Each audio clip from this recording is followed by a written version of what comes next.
वाढदिवसाचे औचित्य साधून दरवर्षीप्रमाणे याही वर्षी सुद्धा आचार्य विनोबा भावे ग्रामीण रुग्णालय सावंगी व महा आरोग्य सेवा समिती यांच्या संयुक्त विद्यमाने आरोग्य संकल्प अभियानांतर्गत संजयभाऊ राठोड यांच्यातर्फे मोफत रोगनिदान शस्त्रक्रिया उपचार व औषध वाटप शिबिराचे आयोजन करण्यात येत असते। गेल्या 6 वर्षांपासून ही अविरत मतदारसंघात रुग्णसेवा सुरू आहे आणि तो आरोग्य संकल्प घेऊन रुग्णांची सेवा त्या ठिकाणी संजयभाऊ राठोड आणि त्यांच्या टीमतर्फे करण्यात येत आहे। दरवर्षी या सेवेचा बरेच रुग्ण लाभ घेत आहेत। यावर्षी सुद्धा या ठिकाणी बहुसंख्येने रुग्ण आलेले आहेत आणि ती नोंदणीद्वारे पुढील उपचारासाठी अनेक जण पात्र सुद्धा ठरत आहेत। येथे नोंदणी केल्यानंतर आपल्याला दिनबाई मोराबाई विद्यालयामध्ये जे नंबर दिले असेल त्या नंबरवर जायचे आहे आणि तेथून आपल्याला जर लाल पावती मिळाली तर पुढील उपचार घेण्यासाठी सावंगी येथे जायचे आहे आणि त्याच लाल पावतीवर आपल्याला एक तारीख दिली जाईल। त्या तारखेवर सूचना जनसंपर्क कार्यालय येथे उपस्थित राहून आपल्याला सावंगी येथे पुढील उपचार घ्यायचे आहे।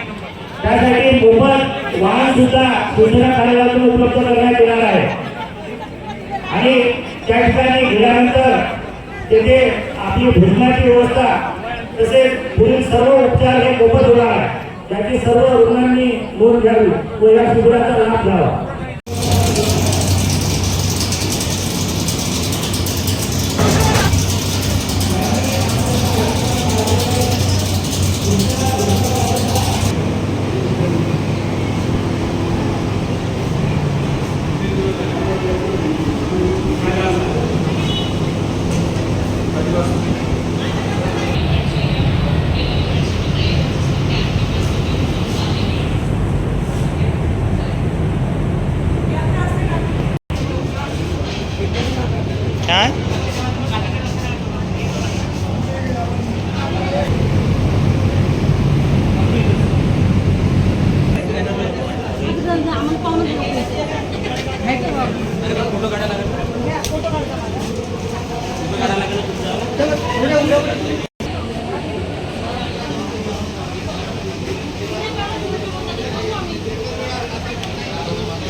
मी मुख्याध्यापक दीनबाई विद्यालय दिग्रस, नाव शशिकिरण कुंडकर. आज आमच्या शाळेत आपल्या जिल्ह्याचे पालकमंत्री माननीय आदरणीय संजय भाऊ राठोड यांच्या वाढदिवसा निमित्त आयोजित आरोग्य संकल्प अभियान आयोजित करण्यात आलेलं आहे आणि ते यशस्वी करण्यासाठी सर्व विधानसभा मतदारसंघातील कार्यकर्ते तसेच आमच्या शाळेतील सर्व संचालक मंडळ, शिक्षकेतर कर्मचारी यांनी सहकार्य केलेलं आहे. आणि हा जो उपक्रम आहे, हा उपक्रम मागच्या अनेक वर्षापासून आमच्या संस्थेच्या या शाळेमध्ये आम्ही आयोजित करत असतो आणि त्याला भरघोस असा प्रतिसाद की या मतदारसंघातील लोक देतात. आणि आपलं जे आरोग्य आहे, आरोग्य अबाधित ठेवण्यासाठी संजय भाऊंनी हा जो केलेला प्रयत्न आहे हा अतिशय वाखाणण्याजोगा आहे. त्यासाठी मी माझ्या संस्थेतर्फे आणि शाळेतर्फे हार्दिक शुभेच्छा देतो आणि संजय भाऊंना सुद्धा चिरायुष्य लाभो असं ईश्वरचरणी प्रार्थना करतो. धन्यवाद.